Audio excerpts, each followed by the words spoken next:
మంచిది. వాక్య ధ్యానంలోనికి వెళదాము.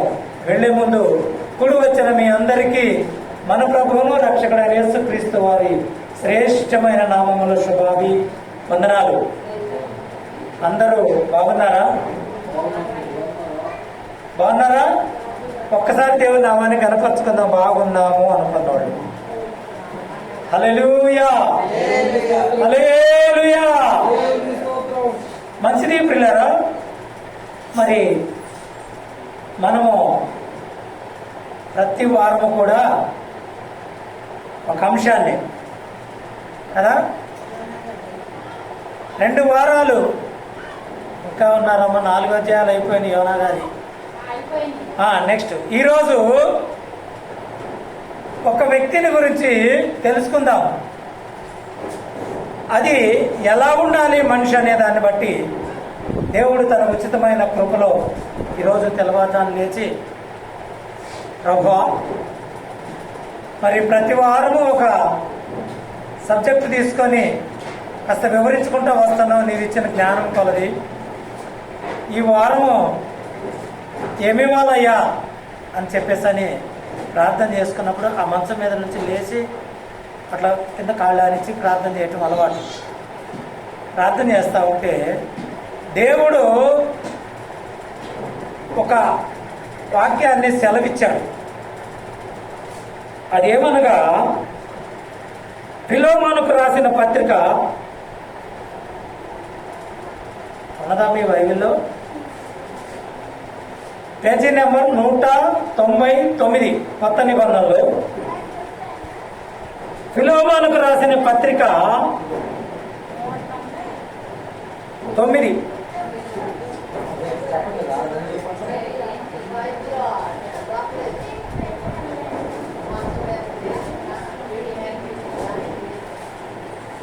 ఆరు 7 వచనాలు, 4, 5, 6, 7 వచనాలు ఉంటవి.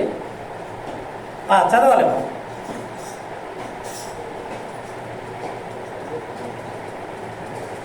199.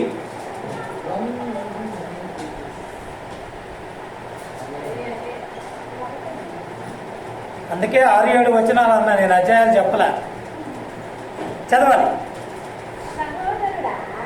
4, 5, 6, 7. నీ ప్రేమను కూర్చియు ప్రభు అయిన యేసు ఎడలను సమస్త పరిశుద్ధుల ఎడలను నీకు కలిగి ఉన్న విశ్వాసమును కూర్చియు నేను విని నా ప్రార్థనల యందు నీ నిమిత్తము విజ్ఞాపనము చేయుచు ఎల్లప్పుడూ నా దేవునికి కృతజ్ఞతాస్తుతులు చెల్లించుచు క్రీస్తును బట్టి నీ అందున్న ప్రతి శ్రేష్టమైన వరము విషయమై నీవు అనుభవపూర్వకముగా ఎరుగుట వలన ఇతరులు నీ విశ్వాసమందు పాలివారగుట అనునది కార్యకారి కావాలనని వేడుకొనుచున్నాను. సహోదరుడా, పరిశుద్ధుల హృదయములు నీ మూలముగా విశ్రాంతి పొందినందున నీ ప్రేమను బట్టి నాకు విశేషమైన ఆనందమును ఆదరణయు కలిగెను. చాలుతుంది, వినాలి. ఇన్ని రోజులు బట్టి ప్రార్థనకు వస్తున్నాము. ఈ ఫిలోమోను అనే పేరు కొత్తగా వింటున్నాం కదా. అలా బైబిల్లో ఈ పత్రిక ఉందని కానీ కొంతమందికి తెలియదు. ఉన్నా కానీ దానికి ఎన్ని అధ్యాయాలు ఉంటాయో తెలియదు. అసలు ఈ ఫిలోమోను పత్రిక ఎవరు రాశారు అంటే, ఈ ఫిలోమోను పత్రిక అపొస్తలుడైన పౌలు గారు ఫిలోమోనుకు రాస్తూ ఈ విధంగా మాట్లాడుతూ ఉన్నాడు. ఏమంటూ ఉన్నాడంటే, సహోదరుడా చక్కగా ఎంత వర్ణిస్తున్నాడంటే, సహోదరుడా పరిశుద్ధుల హృదయమును నీ మూలముగా విశ్రాంతి పొందినందున నీ ప్రేమను బట్టి నాకు విశేషమైన ఆనందము ఆదరణయు కలుగుతుందట. వినాలమ్మా. ఈ సహోదరుడా అనే పదము ఎందుకంటున్నాడంటే మొదటి 2 వచనాలు చదవమ్మా.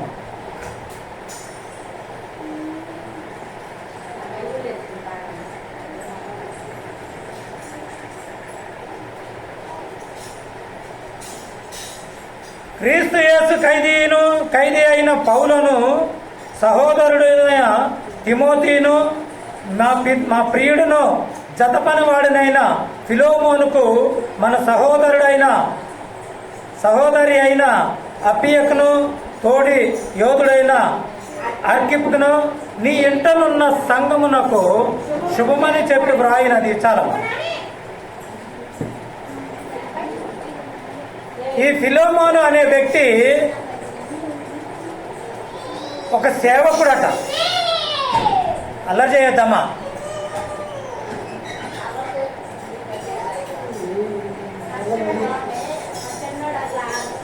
ఈ ఫిలోమోను అనే వ్యక్తి జత పనివాడైనా అని చెప్పేసి అని అంటున్నాడు. జత పనివాడంటే పౌలు గారితో కూడా పరిచర్య చేశాడట. ఎప్పుడు చేశాడో తెలుసా? పౌలు గారితో పరిచర్య కొలసీ ప్రాంతంలో ఆయన ఒక ఇల్లుని అద్దెకు తీసుకొని ఆ ఇంట్లో పరిచర్య చేస్తూ దేవుని వాక్యాన్ని ప్రకటిస్తూ సంఘాన్ని ఏర్పాటు చేసినప్పుడు అక్కడ అంటూ ఉన్నాడు, నీ ఇంట ఉన్న సంఘమునకు శుభమని చెప్పి. ఆ ఇల్లు ఎవరిదంటే ఆ ఫిలోమోను ఇల్లే అద్దెకు తీసుకొని ఆ ఇంట్లో అద్దె కడుతూ అక్కడ ప్రార్థన స్టార్ట్ చేసి వాక్యం చెప్తా ఉంటే, ఆ వాక్యం చెప్పే సందర్భంలో ఆ ఇంటి యజమాని ఫిలోమోను మారి బాప్తిసం తీసుకొని తరువాత సేవ చేయటం మొదలుపెట్టాడు. అర్థమవుతుందా? ఆ సేవ చేసే సందర్భంలో ఈయన సేవకుడు అయ్యాడు. అక్కడున్న సంఘాన్ని, ఎక్కడ కొలసీలో సంఘాన్ని ఏర్పాటు చేశాడు. కొలసీ ప్రాంతంలో పౌలు గారు సంఘాన్ని ఆ ఫిలోమోను యొక్క ఇంట్లో ఏర్పాటు చేసి ఆ సంఘాన్ని ఆ ఫిలోమోనుకు అప్పచెప్పి ఆయన వేరే ఊరికి వెళ్ళాడు. అపొస్తలుడైన పౌలు గారు రోమా పత్రిక మొదలుకొని కొన్ని పత్రికలు వరుసను రాసుకుంటూ వచ్చాడు. రోమీలకు రాసిన పత్రిక, కొరింథీలకు రాసిన పత్రిక, తెస్సలోనికి రాసిన పత్రిక, గలతీలకు రాసిన పత్రిక, హెబ్రీలకు రాసిన పత్రిక, ఫిలోమోనుకు రాసిన పత్రిక, తీతుకు రాసిన పత్రిక, తిమోతికి రాసిన పత్రిక, ఇలా కొన్ని వరుసన పత్రికలు రాసుకుంటూ వచ్చి ఈ ఫిలోమోనుకు కూడా ఒక పత్రిక రాశాడు.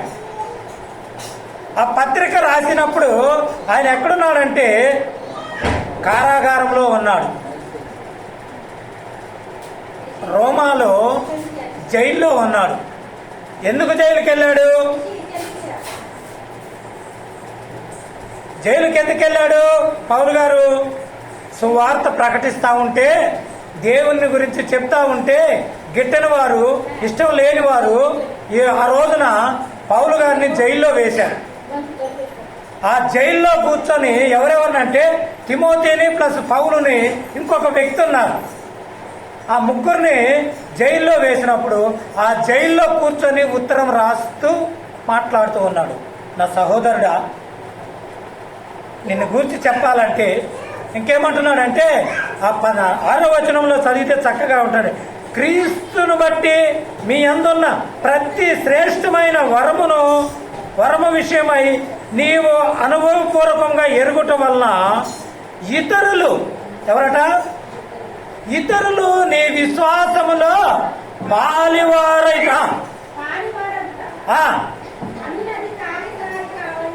అనునది కార్యకారి కావాలనని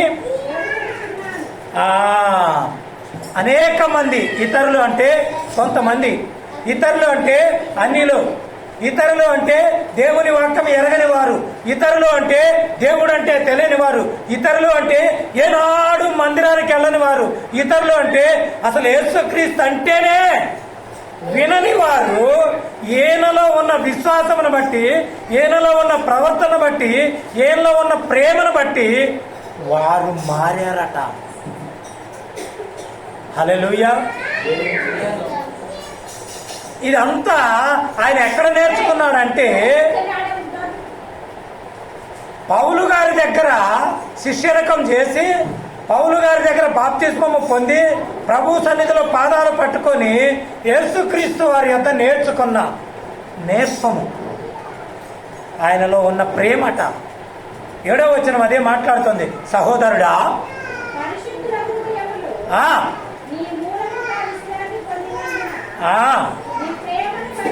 నీ ప్రేమను బట్టి నాకు విశేషమైన ఆనందమును వినాలి. సేవకుడట ఒక సేవకుడిని తయారు చేశాడట.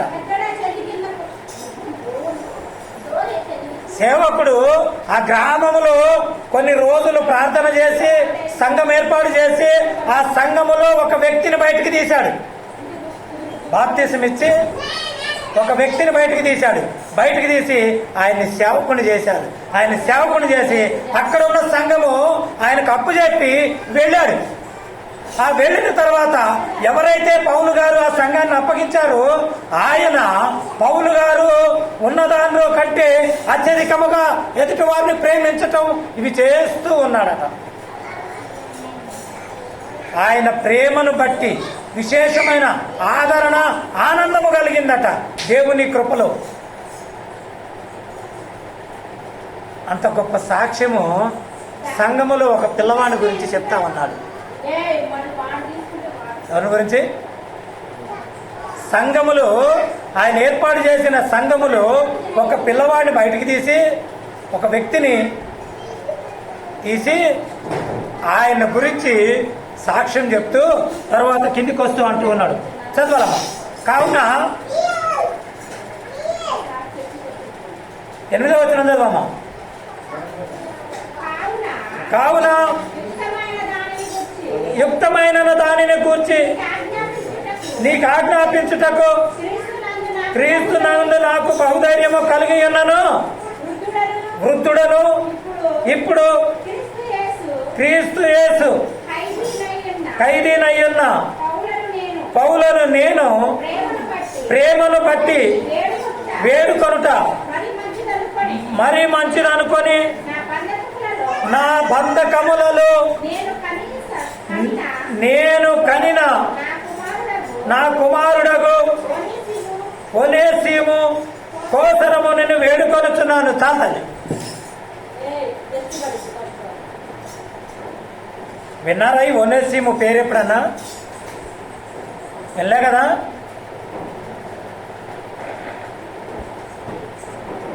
మొట్టమొదటిగా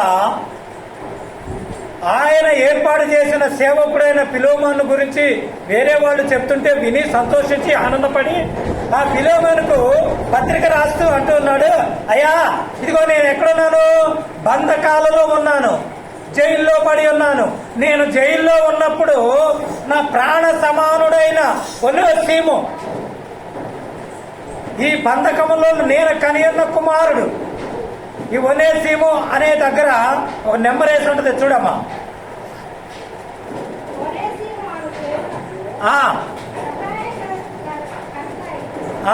సహాయకారి అయి ఉన్నాడు అని అర్థం. అంటే ఈ ఒనేసిము అనే వ్యక్తి అట పౌలు గారికి అన్ని విషయములలో సహాయం చేస్తూ వస్తున్నాడట. ఆయన గురించి, ఆయన చేసే సహాయాన్ని గురించి పౌలు గారు ఎంతగా మాట్లాడాడంటే నా ప్రాణ సమానుడైన అంటాడు.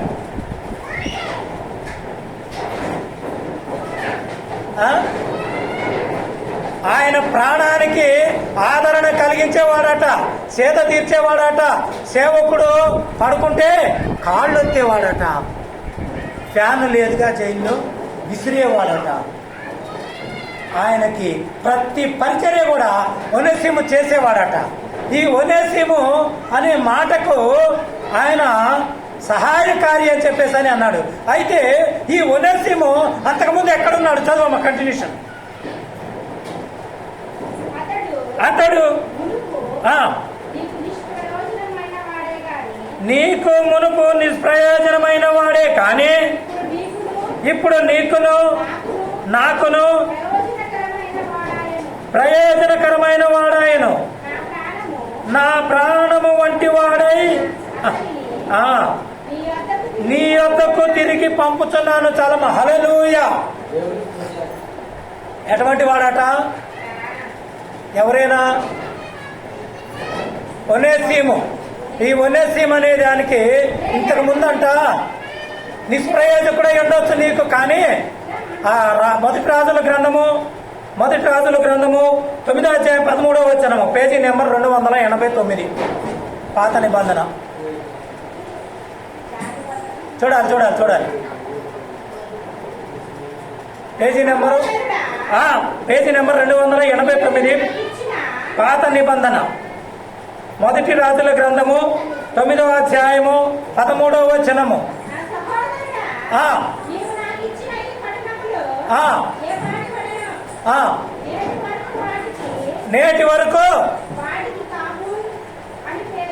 నేటి వరకు వాటికి కాబూల్ అనే పేరు.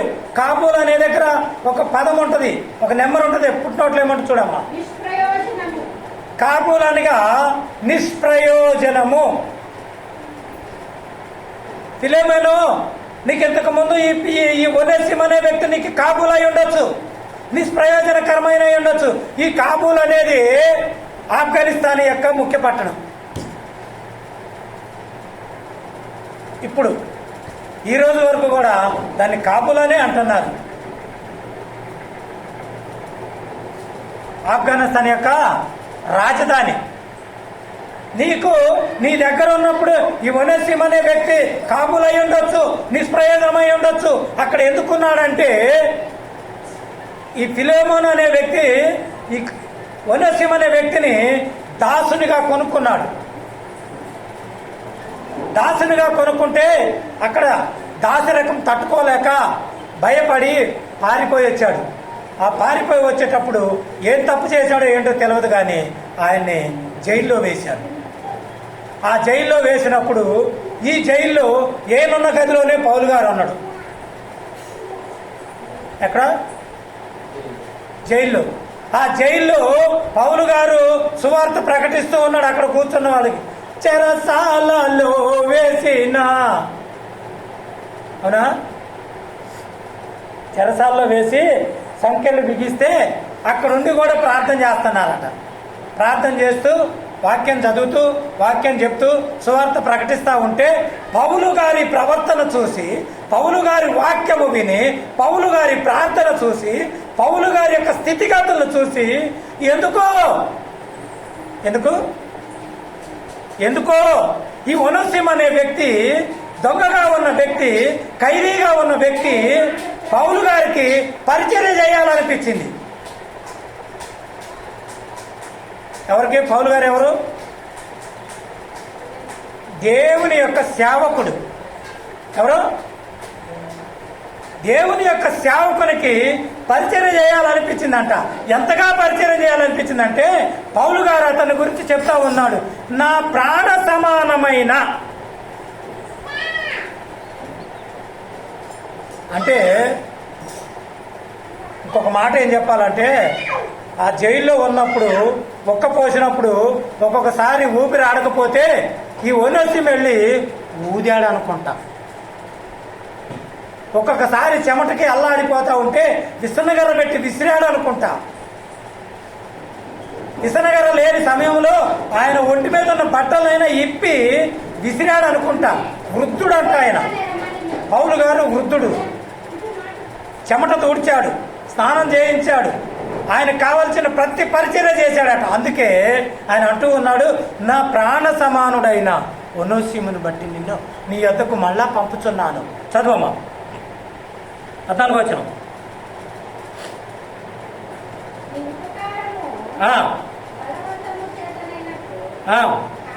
కాక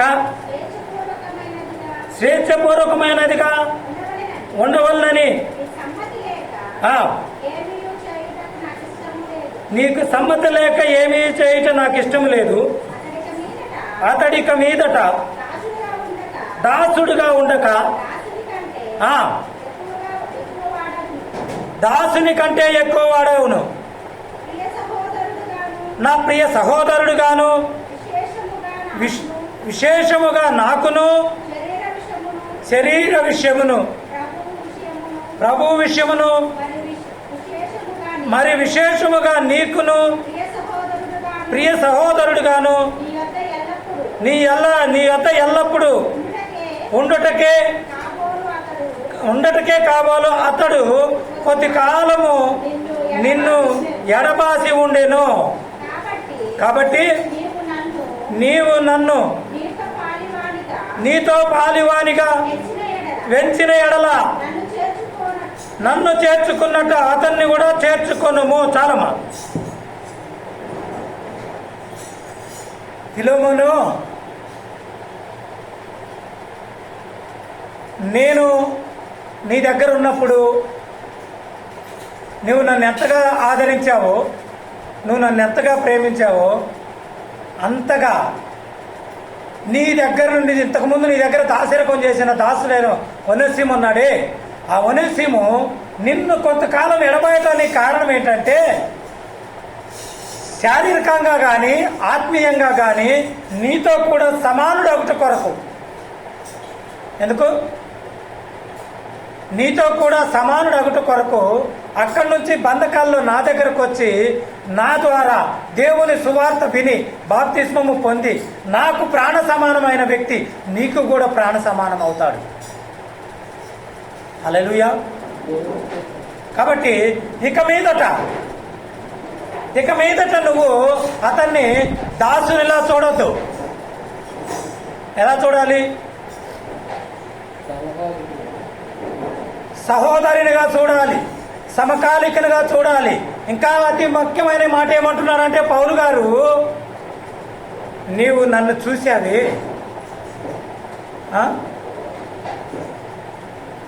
నీవు నన్ను ఏ విధంగా అయితే, కాబట్టి నీవు నన్ను నీతో పాలివానిగా ఎంచిన ఎడల నన్ను చేర్చుకున్నట్టు అతన్ని చేర్చుకొనుము.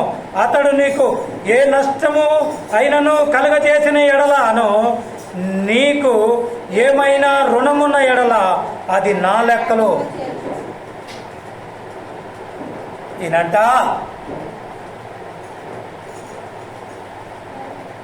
ఫిలోమోను దగ్గర ఉన్నప్పుడు ఫిలోమోను దాసునిగా కొనుక్కున్నాడట.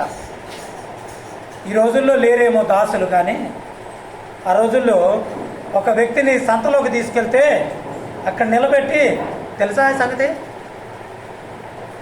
యేసోపు గారిని సంతలోనే కొనుక్కున్నారు ఐగుప్తీయులు. అలాగే సంతలో నిలబెడితే ఒక 10,000 పెట్టి ఆయన కొనుక్కున్నాడు. ఎన్ని రోజులకి? ఇన్ని సంవత్సరాలు అని ఉంటుందేమో. అయితే అన్ని సంవత్సరాలు తీరక ముందు ఈ ఒనేసిము అక్కడి నుంచి పారిపోయాడట. ఈ పారిపోయినప్పుడు కొంత బాకీ మిగిలిపోతుందా కదా, నెలకెంత ఇస్తా అన్నప్పుడు ముందే అడ్వాన్స్ ఇచ్చారు 1,00,000 రూపాయలు. నెల రోజులు చేస్తే 1,00,000 ఇస్తా, ముందుగా అడ్వాన్స్ నీకు 1,00,000 ఇచ్చాను. మరి 3 రోజులే చేసిపోయింది అనుకో, ఆ మిగతా డబ్బులు తీర్చాలిగా, తీర్చాలా లేదా? ఆ సమయంలో పౌలు గారు ఏమంటున్నాడంటే, ఇదిగో ఫిలోమోను, నీకు అంతకుముందు ఈ ఒనేసిము వల్ల ఏమైనా నష్టం జరిగినా, ఏమైనా కష్టం వచ్చినా, లేదా అతను నీకేమైనా బాకీ ఉన్నా నా లెక్కలో రాసుకో. ప్రభుత్వం అయితే నేను వచ్చినప్పుడు ఫిలోమోను ఒనేసిము చేసిన బాకీ నేను తీరుస్తా. ఒక సేవకుడు ఒక వ్యక్తిని గురించి ఇంకొక సేవకునికి ఎంత నమ్మకమైన మాట చెప్తున్నాడు.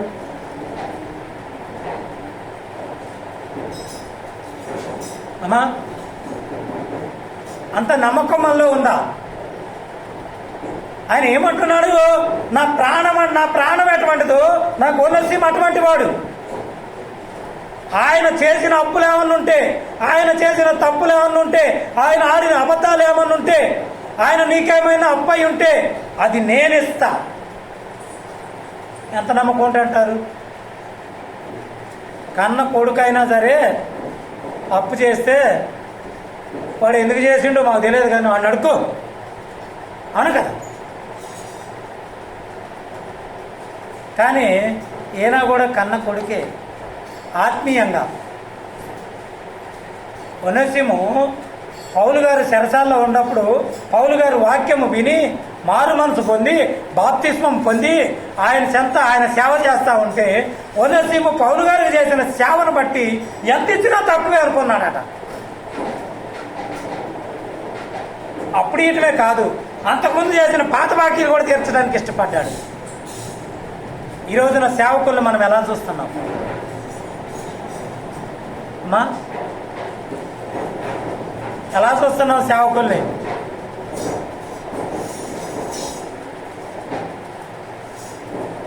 సేవకుడు అంటే శ్రేష్టమైన వాడు అని అర్థం. సేవకుడు అంటే అంబాసిడర్ అని అర్థం. సేవకుడు అంటే అంబాసిడర్గా రాయబారి. ఎవరికి రాయబారి? ఎవరికి? దేవునికి మనకి మధ్యలో రాయబారి. ఎందుకంటానంటే ఈ మాట, కొర్నేలు అపొస్తల కార్యంలో 10వ అధ్యాయంలో ఒక వ్యక్తి ఉంటాడు, కొర్నేలు. ఆ కొర్నేలు అనే వ్యక్తి ధర్మ కార్యములు చేయవాడు, బహుశ్రేష్ఠుడు, ప్రార్థనాపరుడు. ఆయన ప్రార్థన చేస్తూ ఉంటే మధ్యాహ్నం 3 దేవదూత ప్రత్యక్షమయ్యి, కొర్నేలి, నీ ప్రార్థన దేవుని సముఖమందు చేర్చబడ్డవి, నీ ధర్మకార్యములు నీ ప్రార్థన దేవుని సముఖమందు చేర్చబడ్డవి. అయినా కానీ ఇదిగో ఇప్పేలో పేతురు అనే ఒక వ్యక్తి ఉంటాడు, సేవకుడు. ఆయన దగ్గరకు వెళ్ళు. ఎందుకు వెళ్ళమంటున్నాడంటే మత్తయి సువార్త 16:18 వచ్చిన ఒకసారి చదవండి.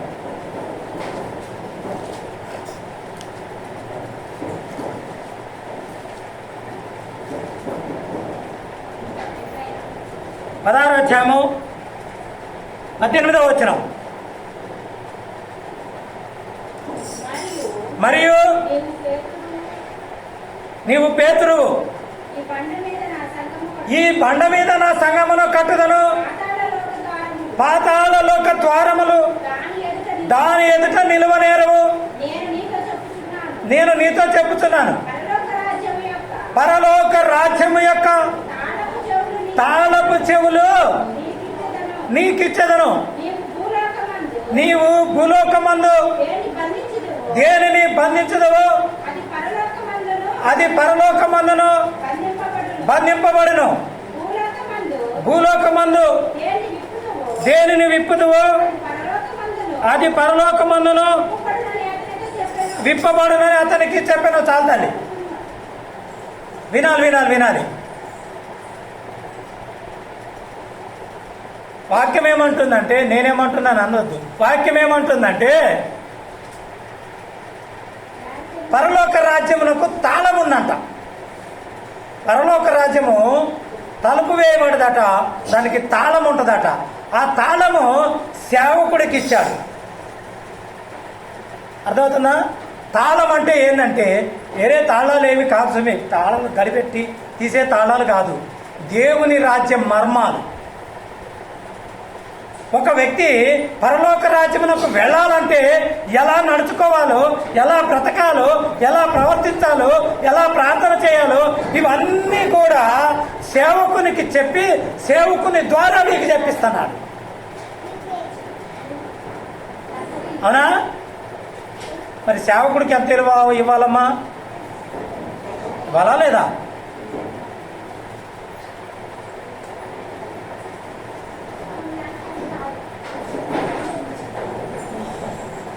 అర్థమవుతుందా? ఇస్తున్నామా? ఇస్తున్నామా? సేవకుడు అంటే దేవదూతలకు కూడా లేని ధన్యత సేవకుడు చేస్తా ఉన్నాడు. దేవదూతలకు ఉన్నది ఒకటే పని.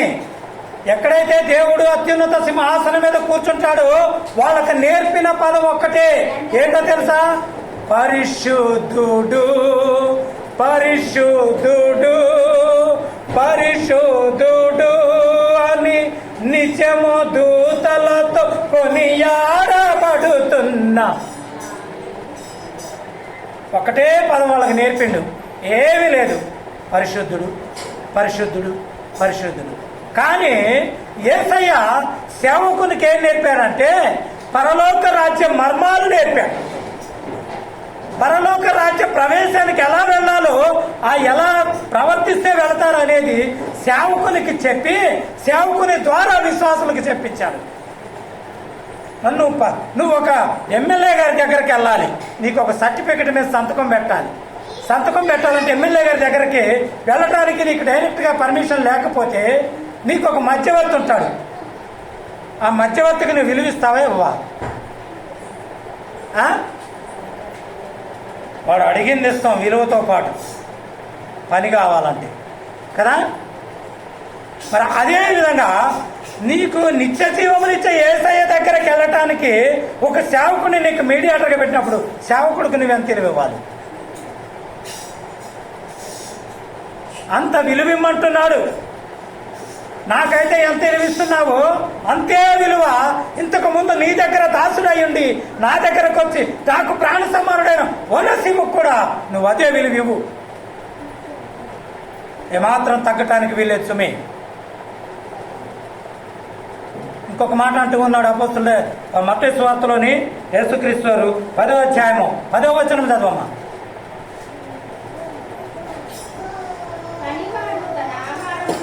ఆ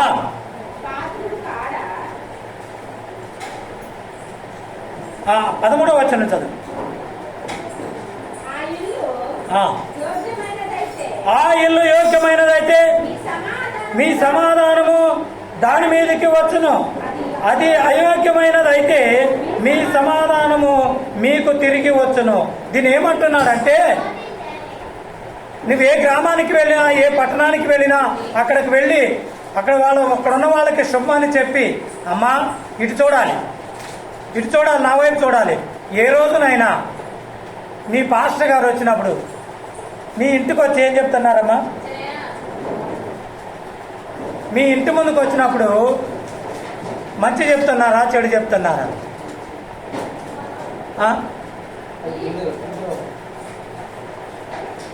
వందనాలు చెప్తున్నారా?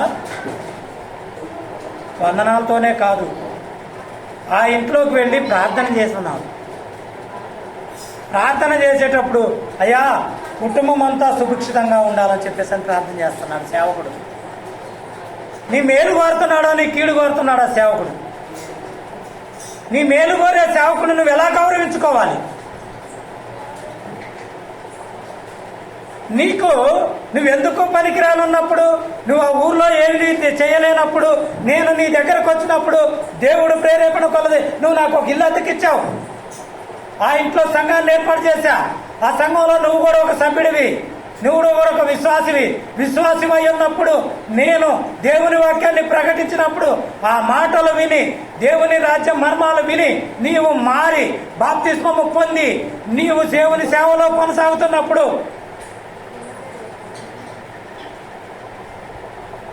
నీకు గురువుగానున్న నాకెంత విలువిచ్చావు, ఓనసీముకు కూడా అంతే విలువిమ్మంటున్నాడు.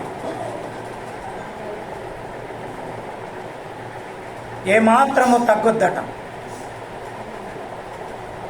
మరి చదవాలి, ఇంకొంచెం ముందు చదవమ్మా. ఓనసీమ ఫిలోమోను రాసిన పత్రిక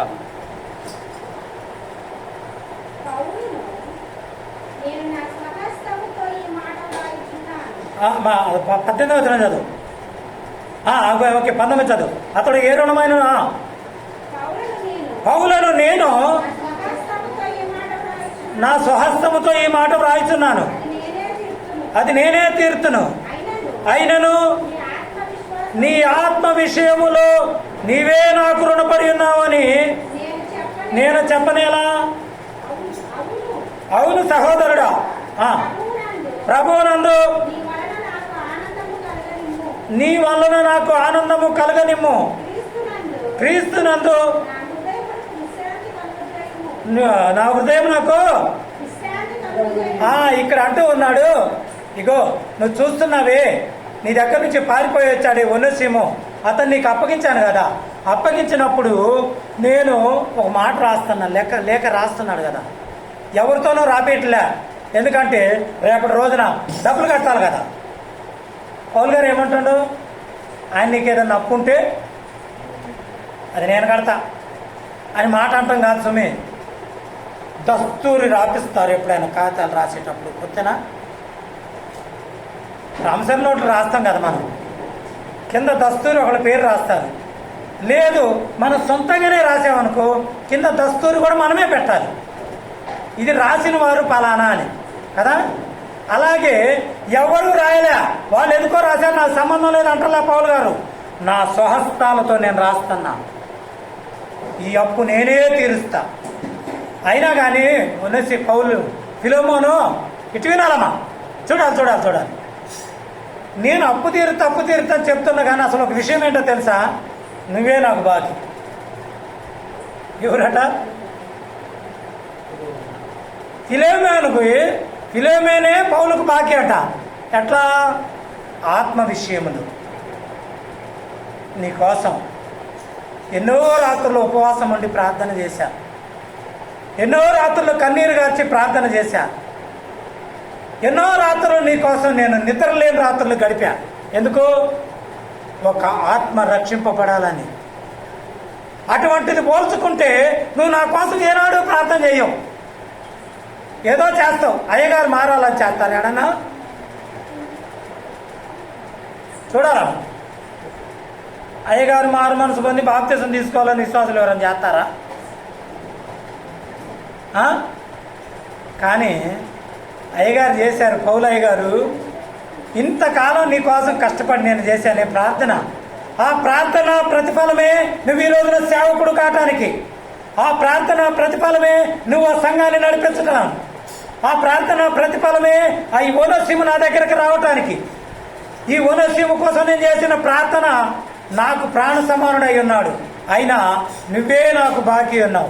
ఈ బాకీలు అయితే నేను మాట్లాడతాను, కానీ నీ దగ్గర ఏమన్నా రుణం ఉందే, అప్పు నేనే తీరుస్తాను, భయపడమాక కదా. చదువమ్మా, 21 చదువు.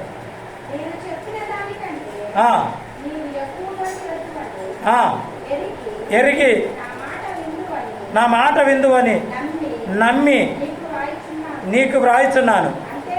అంతేకాదు నీ ప్రార్థనల మూలముగా నిరీక్షించుచున్నాను కనుక నా నిమిత్తము బస సిద్ధము చేయడం. చాలమ్మా, ఇగో నీ ప్రార్థనలో నువ్వు చేస్తున్నావే ప్రార్థన, నువ్వు చేసే ప్రార్థన, నేను ఈ చెరసాల్లో నుంచి బయటకు వచ్చి నీ దగ్గరకు రావాలని కోరుకొని ప్రార్థన చేయి.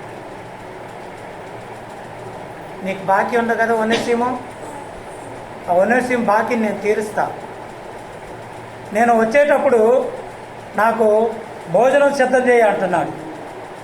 బస అంటే నిద్రకి, క్షమించాలి, బస సిద్ధం చేయమంటున్నాడు. ఎందుకంటే సేవకుడు వచ్చి నీ ఇంట్లో ఒక రోజు బస చెయ్యాలి, నిద్రించాలి, ఒక రాత్రి నిద్రించాలి. ఆ నిద్రలో దేవుని సన్నిధిలో ఆ కుటుంబాన్ని గురించి ఆ రాత్రి నీ కొరకు ప్రార్థించాలి. హల్లెలూయా. ఒక సేవకుడు ఒక ఇంట్లో నిద్రించడానికి మేడగది కట్టించి ఆ మేడగదిలో ఒక దీపము, ఒక బల్ల, ఒక ఇంకేదో ఏర్పాటు చేసి, ఒక మంచము, ఇవన్నీ ఏర్పాటు చేసి అక్కడ ఉండటానికి ఆయన కోసం ప్రత్యేకించి ఒక గది కట్టించిందట. గది కట్టించి ఆయన కోసం ఉంచితే ఎన్నో సంవత్సరాల నుంచి పిల్లలు పుట్టనే ఆ శూనేమీరాలకి దేవుడు గర్భాన్ని తెరిచాడు. హల్లెలూయా.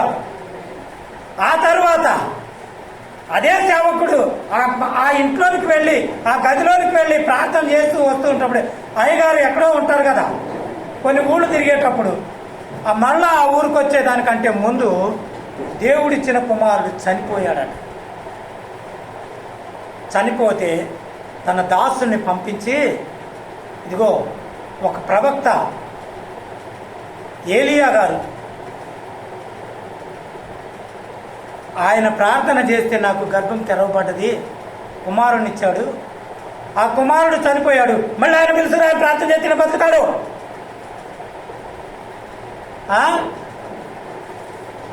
ఎంత నమ్మకం సేవకుడి మీద.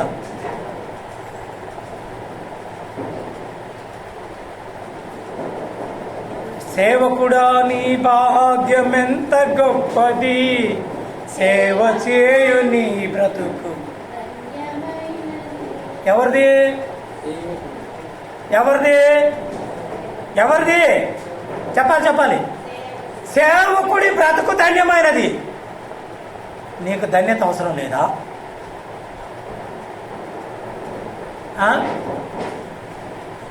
లేదా నీకు ధన్యత కావాలా? నువ్వు కూడా సేవ చేయి. సేవ చేయటం అంటే అన్నీ వదిలిపెట్టి ఇది కాదు. తిమోతికి రాసిన పత్రికలో ఒక మాట అంటాడు పౌలు గారు, చూద్దాం ఒకసారి.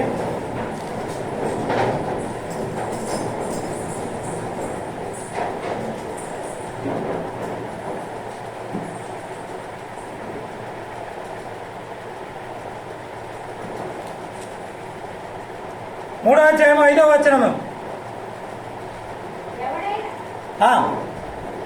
ఎవడైనను తన ఇంటి వారిని ఏలనేరక పోయిన వెడల అతడు దేవుని సంఘమును ఎలాగూ పాలించును. అతడు గర్వాంధుడై అపవాదికి కలిగిన శిక్షలోనికి లోబడకుండునట్లు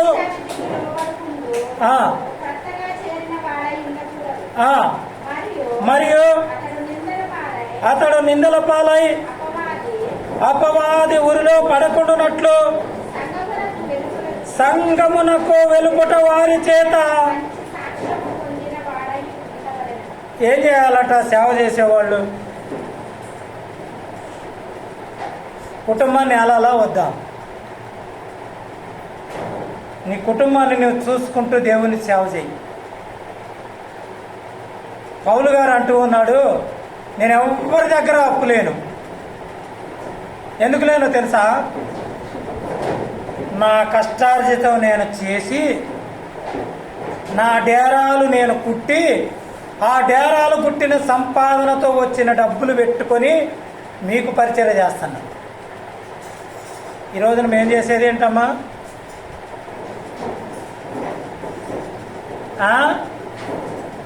హల్లెలూయా. నేనేమాత్రము చిన్నతనం అనుకోను దాన్ని. ఎందుకు అనుకోనంటే నాకు దేవుడు గొప్ప భాగ్యాన్ని ఇచ్చాడు. సేవకుడు, దేవదూతలకు కూడా లేని ధన్యత నాకు ఇచ్చాడు. ఎన్ని డబ్బులు పెట్టుకుంటే వస్తుంది ఈ ధన్యత? ఇంతకుముందు చెప్పాను అనుకుంటా, మన ఊరు పేరు పిలిచి పలానా ఊరు అయ్యగారంటే 50 మంది సేవకులు ఎనికి తిరిగి చూశారు. ఎందుకంటే ఆ ఊరుకు కూడా సేవకుడు ఉన్నాడా అని చెప్పేసాను. ఈ ఊరు గురించి అనేక ప్రాంతాల్లో చెప్తా ఉంటా, మాకరాల పాడని.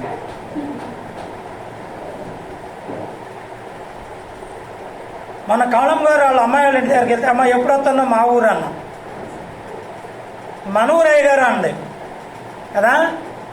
నాకెందుకో మా అనే పదం వచ్చిందంటే ఎక్కడికి వెళ్ళినా కానీ మాకరాల పాడని నేను గొప్పగా చెప్తా. ఏడా ఏసు రక్తమే చేయం కదా. కాబట్టి నా ప్రియ దేవుని బిడ్డలారా, ఫిలోమోను గురించి పౌలు గారు ఇచ్చిన సాక్ష్యము, ఒనోసిమును గురించి పౌలు గారు ఇచ్చిన భరోసా, సేవకుడిగా ఈ కరాలపాడు సేవకుడిగా నేను ఇవ్వగలనా?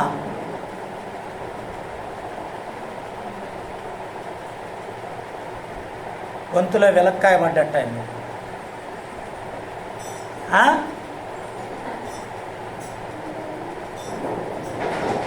నా దేవుని వాక్యం ఏమంటా ఉందంటే,